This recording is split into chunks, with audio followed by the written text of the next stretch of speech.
नमस्कार दोस्तों।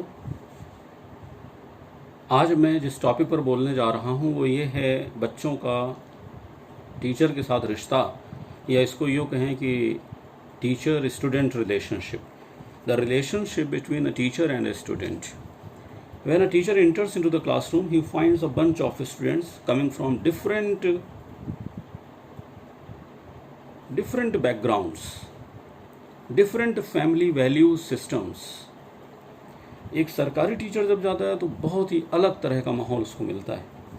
तो प्रथम दायित्व, जो प्रथम कर्तव्य जो टीचर का होना चाहिए वो ये होना चाहिए कि वो अपने क्लास में एक ऐसे माहौल को बनाए कि जिसमें बच्चे को ये लगे कि ये टीचर मेरा अपना है. There is somebody beyond my family who cares about me, who cares for me. हमें पूछना पड़ता है कि आज तुम्हारी शर्ट इतनी ख़राब क्यों है, पैरों में जूता चप्पल क्यों नहीं है, नाखून बड़े क्यों हैं, बाल ऐसे उड़े हुए क्यों हैं. Even some students are often seen, smoking, using bad words, and we have to take care of all these things without annoying them. उसका रिश्ता तो ऐसा बने कि उसको क्लास में आना, he loves your presence in the classroom, he loves your being in the classroom, he loves your teaching in the classroom. और एक बार वो रिश्ता बनता चला जाता है तो टीचर को पढ़ाने के लिए उतना ही आसान होता चला जाता है. वो जो कुछ भी कह रहा है उस पर आप ट्रस्ट करिए, उस पर आप विश्वास करिए. धीरे धीरे उसको रियलाइज़ हो जाएगा कि टीचर जी समझते सब हैं लेकिन मुझे शो कर देते हैं कि मैंने समझ लिया, जो उसने कहा मैंने मान लिया. लेकिन द ऑब्जेक्टिव क्या है? The primary objective is that I want to ensure him to come to the class regularly. Why are you not coming? Show some care, show some concern. Why are you not coming? Why are your shoes dirty? Why are you not wearing socks? Why are you not neat and clean? Where are your books? Give me your books. I will cover them. I will give you the notebooks. I'll give you the pen. I will give you the pencil. I'll give you this and that. When a student feels that this teacher really cares for me, his behavior towards you changes. And once this is established, he will start coming to you. He will start coming at least to your classroom. And it happens. If you are always chiding them, they will run away from your class. And every day you cannot go after them, come and sit in my class. No. And someday if you get angry and you beat them, then everything goes out of control. You will fall into other trap. Avoid it. Create that atmosphere that children start loving you.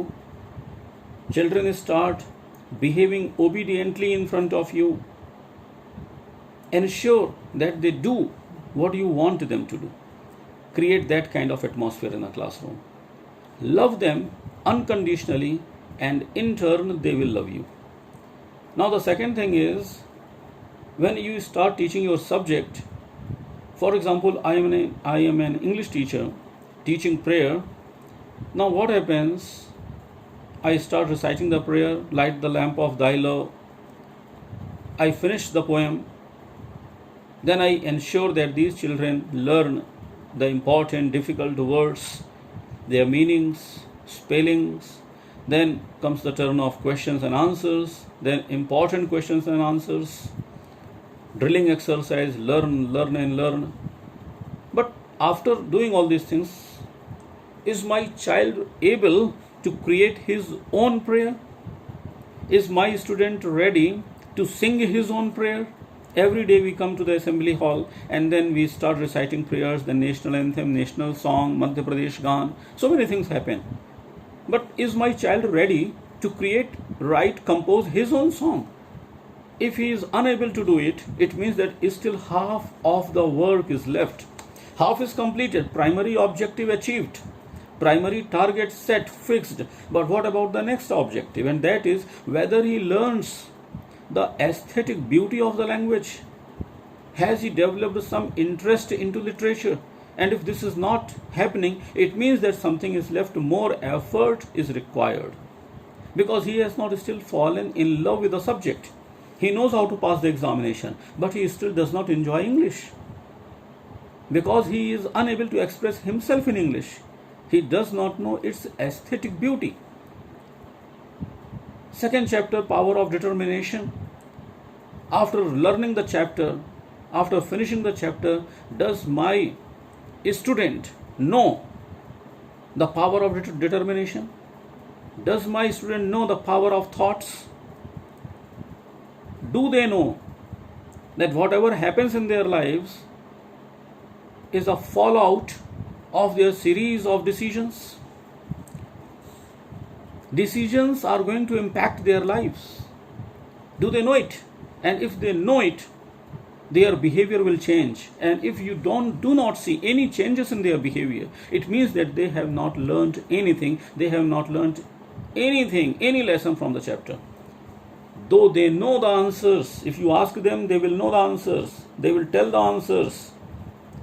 But still they do not know the real meaning, the gist, the crux of the chapter. Because they do not know how to think, then how this thought will impact my action, and how this thought and action combined, put together, will impact my life. I regularly tell them, it is my duty to teach, it is your duty to learn.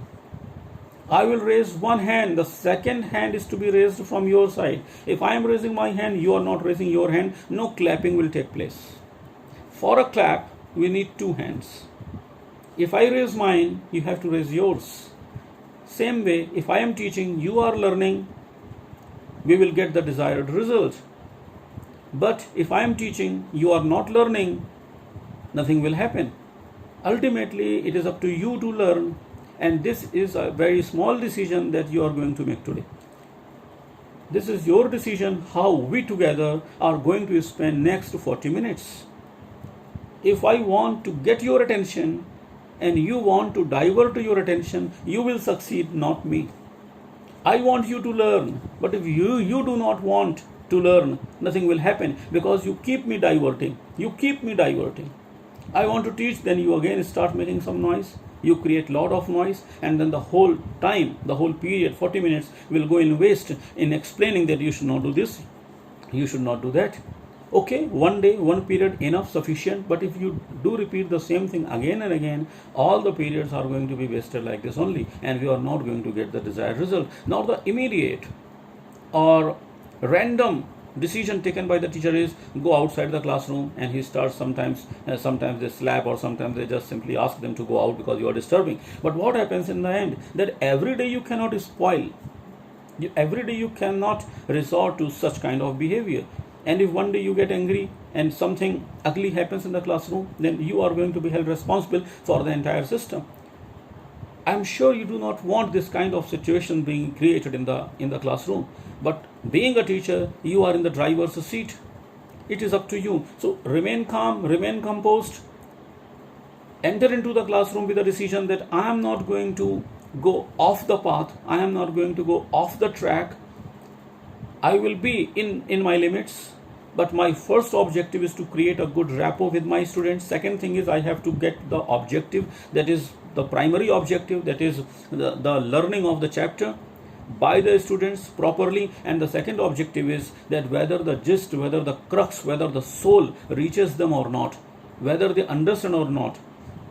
Out of 40 students, if it happens with a 1 or 2 or couple of students, 5 or 10 students, dozen of students, it means that you are very, very much successful. Sooner or later,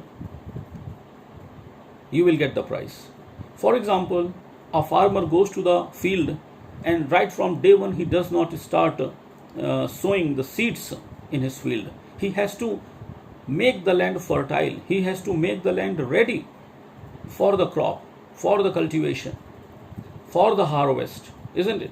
Same way, when you enter into the classroom, ensure first of all that my children are ready to receive my teachings or not. If they are not ready, if they do not know the importance of learning and teaching, why they are coming to the classroom, why they are attending the classes, why they are coming to the school, they won't do it, because they have seen outside the children playing, children gossiping, then children fighting, then their parents also come to the school and they start also saying nasty things, dirty things, and then the whole atmosphere is spoiled. It happens at many places. They have seen children fighting outside the classes.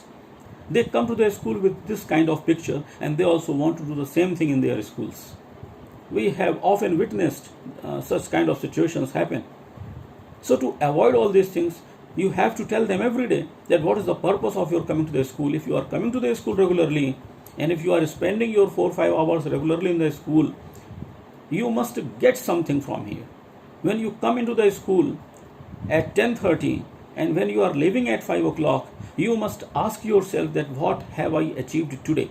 And if the answer is 0, if the answer is 0, it means that you have missed one day. You have wasted your 4, 5, 6 hours, whatever. And if you are wasting these 5-6 hours every day, you can do the mathematics that how much time have you wasted in a month, then in a year. And if 1 month is wasted, 1 year is wasted, your whole life is wasted. And life has got a limited time. So you have to make good use of time. You have got this body for a limited period of time. This body is not going to remain the same forever. It will keep changing. It keeps decaying. You do not see this decay, but the process is going on.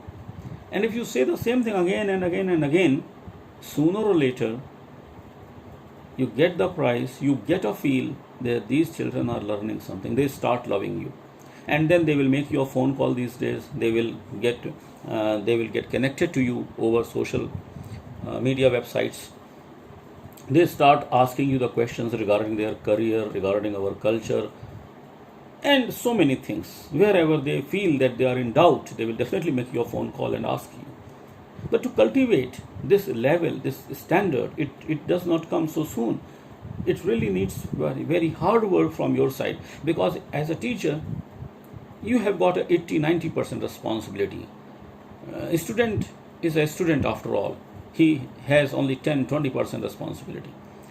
You have to drill in him. You have to drill into him that why is he coming to the school? What are his responsibilities? And if you do this, sooner or later, you will get the reward. So there are 3 things that I have mentioned today. Number 1, establish good rapport, good relation, friendly relation with your students. They should love you, they should trust you, they should confide in you, they should believe in you.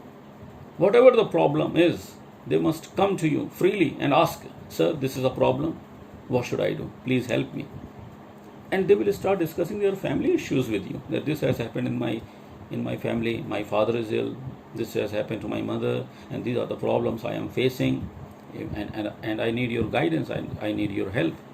Then the second thing is your primary objective. And the primary objective is to ensure that they learn the chapter that you are teaching. They know that what is in the chapter. And the third objective is that what impact does it make in the life of a student. And if these 3 things are happening, you are going to be a successful teacher. Take care of yourself. Bye.